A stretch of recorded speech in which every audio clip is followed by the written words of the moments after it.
You are about to cross into a world where fear is real. Real stories, unexplained phenomena, where the supernatural lurks in the shadows. From the portal of dread. Today's story, Penthouse Dinner, 66, The Unexpected Guest. Hello, brave souls. Or perhaps, just the curious. Welcome back to the Portal of Dread, the place where the most opulent settings often conceal the deepest darkness, and where an invitation might just be your last. Tonight, we're going to explore why some dinner parties never truly end, and why certain seats at the table remain perpetually filled, even when they appear empty to the uninitiated. What would you do if, amidst an elegant gathering, you slowly realized there was one more guest than there should be? A presence no one invited, no one acknowledges introducing, yet everyone seems to accommodate, as if they've always been part of the circle. The aroma of a fine Napa Cabernet mingles with something else in the air, a faint, metallic tang, almost sickly sweet, that makes your stomach clench. Crystal glasses chime softly against fine china, a disturbing little symphony echoing off the panoramic windows of the 66th floor. Far below, the city lights of New York glitter like a fallen constellation. But up here, the air is thick with an unspoken tension. The silences between polite conversation stretch, heavy and laden. Every clink of a fork seems to reverberate louder than it should. Every stolen glance towards that particular chair sends an inexplicable shiver down your spine. The temperature seems to have dropped a few degrees, despite the thermostat's steady glow. By the time the full realization dawns, it's far too late. The dinner is well underway, and some invitations should never, ever be accepted. My name is Mike Anderson, and I've always prided myself on my meticulous nature. At 42, as a successful architect in New York City, every detail of my life was as carefully planned as the blueprints for my skyscrapers. My Thursday night ritual was sacrosanct: dinner with my partners in my penthouse at the Apex Tower, 66 floors above the city, an acquisition I considered my crowning achievement. The penthouse was a testament to my design philosophy: clean lines, minimalist decor in shades of charcoal and cool white, and vast floor-to-ceiling windows offering a breathtaking 360-degree view of Manhattan. The dining table, a custom-made piece of polished granite, was designed to seat exactly 8 people, a number I'd calculated as perfect for engaging conversation without sacrificing formal elegance. That particular October Thursday, the sky was unusually oppressive. Heavy clouds swallowed the moon, and a fine drizzle slicked the windows, blurring the city lights into a distorted, watery gleam. Smooth jazz played from the integrated sound system, and the scent of filet mignon prepared by my private chef, Antoine, wafted through the open-plan living space. I checked my watch for the third time in 5 minutes. My guests, Jessica, Robert, Chloe, David, Megan, and Andrew, were, like me, habitually punctual. They all arrived by 7:30 p.m. sharp, as arranged. The Napa Cabernet was breathing, scented candles cast a warm, inviting glow, and everything seemed set for another of our monthly strategic dinners. Yet something felt off tonight. A subtle draft that shouldn't exist in a hermetically sealed apartment.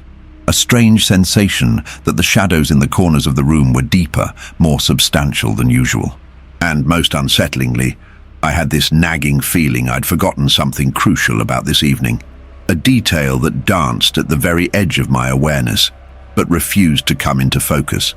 It was Jessica who first brought up the unsettling topic during appetizers. She was idly scrolling on her phone, then paused.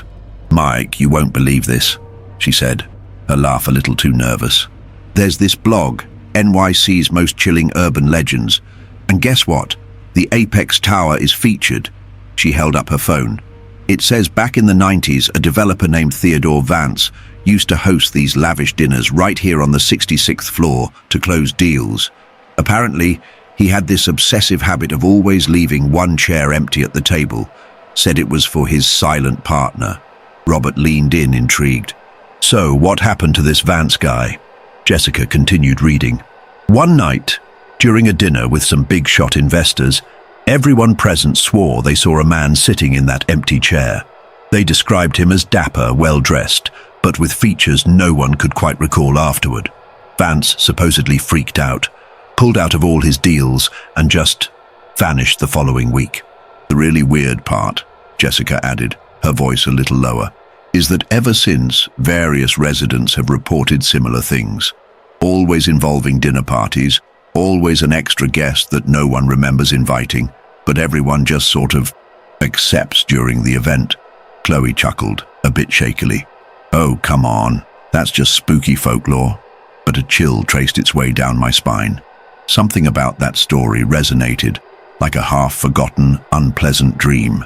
When we moved to the dining table, I did a quick, habitual head count, and my heart hammered against my ribs. There were 9 chairs arranged around the table. I was absolutely, unequivocally certain there had always been 8. I'd measured the space myself years ago, but there it was, a 9th chair, perfectly placed between Jessica and Robert, as if it had always belonged. Who brought in an extra chair? I managed, trying to keep the tremor out of my voice. My partners exchanged puzzled glances. Andrew was the first to speak. Extra chair, Mike? There have always been 9 places here. No, I'm positive there were. Mike, are you okay? Megan interrupted, her hand gently touching my arm. Maybe you're overdoing it with work. This table has always seated 9. In fact, you always mention how it's perfect for our group. 8 guests, plus you. I scanned their faces again. They all seemed genuinely bewildered by my question, as if I were questioning the color of the sky. I'd known these people for years, trusted them implicitly, but I knew something was profoundly wrong. During the first course, a butternut squash soup, I noticed Chef Antoine had served 9 bowls. When I caught his eye and subtly questioned him later, he just said, "As always, Mr. Anderson, 9 people, 9 portions." The temperature in the room seemed to be steadily dropping. I adjusted the thermostat twice, but my guests didn't seem to notice the chill. They chatted animatedly about market trends, family vacations, upcoming projects, all perfectly normal except for that empty 9th chair, which to me pulsed like an open wound. Then, during a lull in the conversation, Jessica turned to the empty chair and said quite naturally, "And what are your thoughts on the downtown redevelopment project?"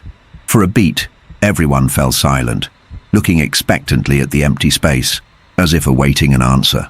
A few seconds later, the conversation resumed as if nothing out of the ordinary had occurred. I felt the wine go to my head, though I knew I'd only had half a glass. Something was fundamentally, terrifyingly wrong, and I seemed to be the only one aware of it. Making an excuse about checking something in the kitchen, I hurried to my office.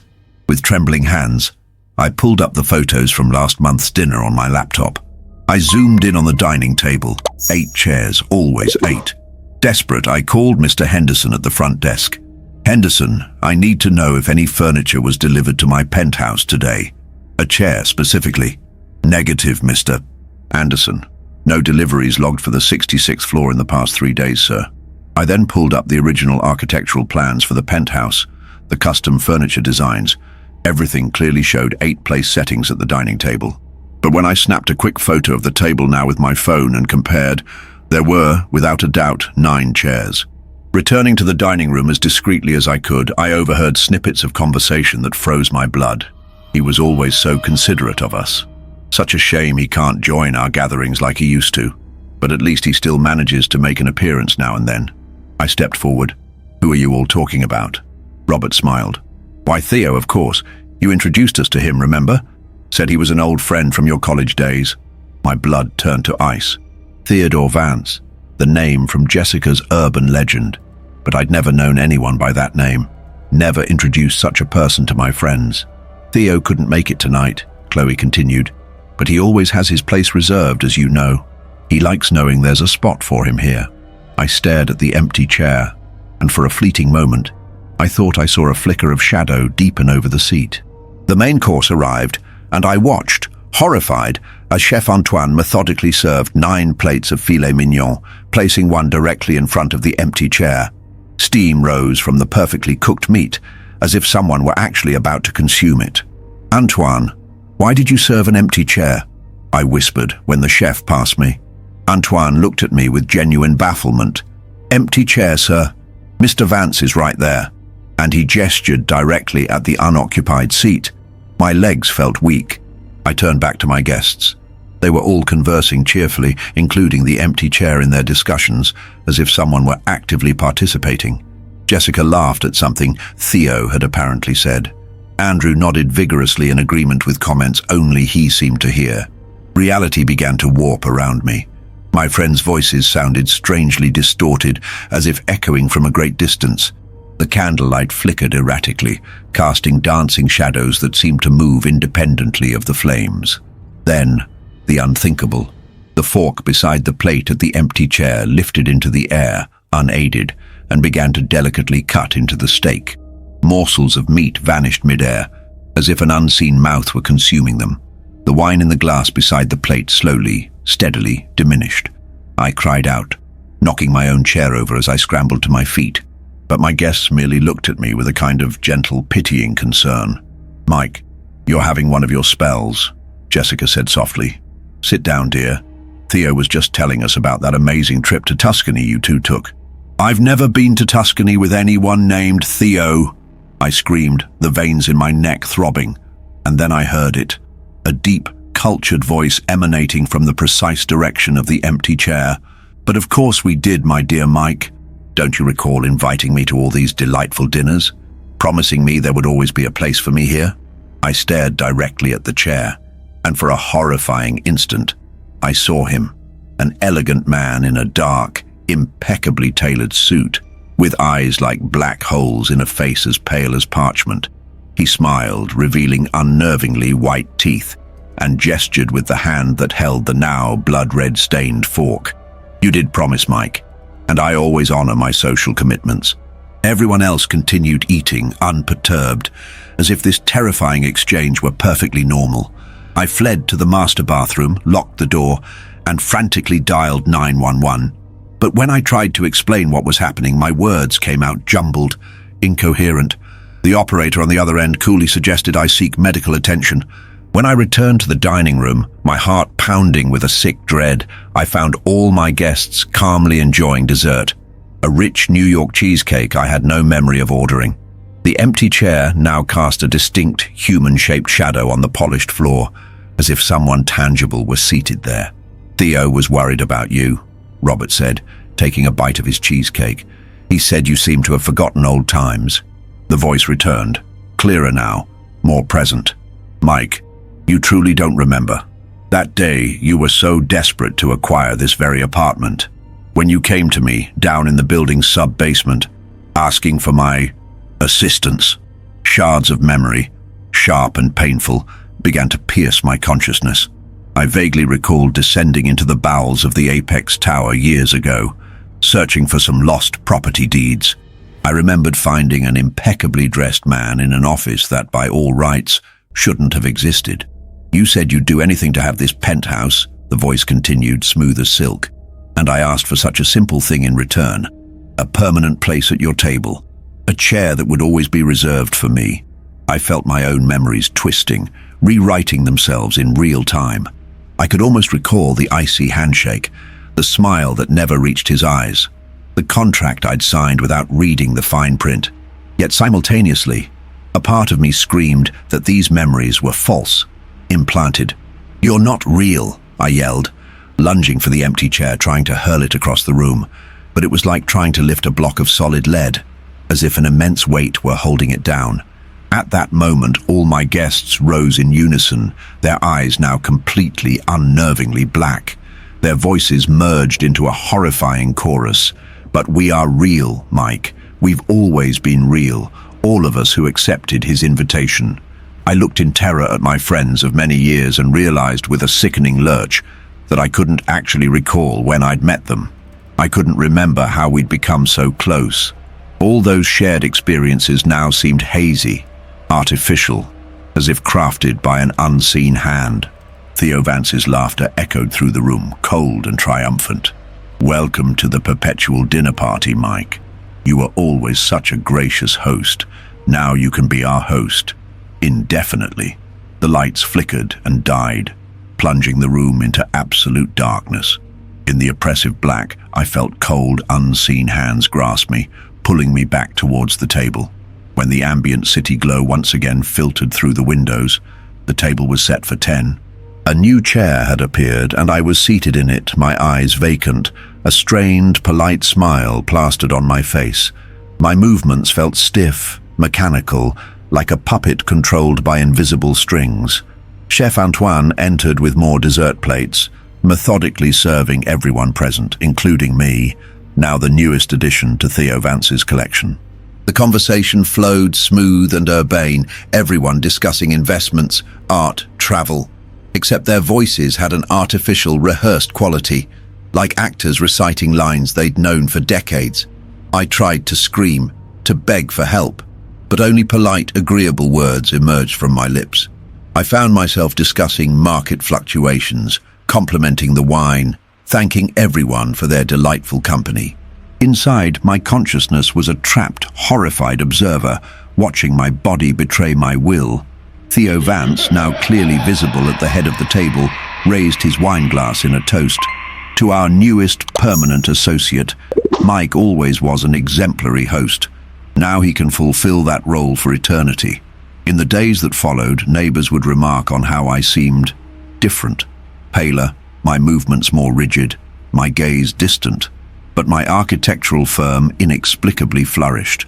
New, lucrative contracts materialized as if by magic. Investors I'd never met sought me out, offering fortunes for designs I had no memory of creating. And on Thursday morning, Mr. Henderson at the front desk would find an elegantly printed card slipped under the lobby counter, seeking discerning investors for an exclusive business dinner. Penthouse 66, the Apex Tower. Only the ambitious and successful need apply. Unique opportunities guaranteed, limited seating. The card was signed in perfect flowing script. T. Vance and Eternal Associates. And you? Have you ever attended a dinner where something felt off?